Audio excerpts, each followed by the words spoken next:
గ్రామ దేవతారాధన యొక్క మూలాన్ని సాధారణంగా ఆ గ్రామం యొక్క ఆదిమ సామాజిక కార్యక్రమంగా పరిగణిస్తారు. గ్రామంలో ఏ ఇల్లు కట్టకముందే ఆ గ్రామంగా మారబోయే ప్రదేశం మధ్యలో ఒక దీర్ఘచతురస్రాకారపు రాయిని నిలువుగా పాతుతారు. దీనిని బొడ్డురాయి, నాభిరాయి అని పిలుస్తారు మరియు దీనిని నేరుగా గ్రామదేవతగా పూజిస్తారు. గ్రామం ఏర్పడిన తర్వాత గ్రామ పెద్దలు దాని సరిహద్దుల పరిధిని నిర్ణయించి దక్షిణ సరిహద్దులో మరొక రాయిని పాతుతారు.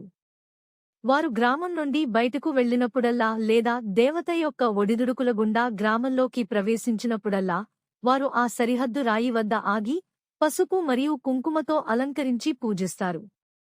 గ్రామస్థులకు దీని అర్థం ఏమిటంటే గ్రామదేవత ప్రధానంగా ఏదో అతీంద్రియ లేదా అలౌకిక శక్తికి చిహ్నం కాదు, బదులుగా అది గ్రామం యొక్క పవిత్ర స్థలానికి అనుగుణంగా ఉంటుంది.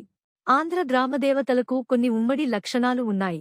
అవి సహజ శిలలు, జలాలు, పాముల పుట్టలు, సర్పాలు, చెట్లు, పువ్వులు మొదలైన వాటితో వారికి ఉండే సన్నిహిత సంబంధం.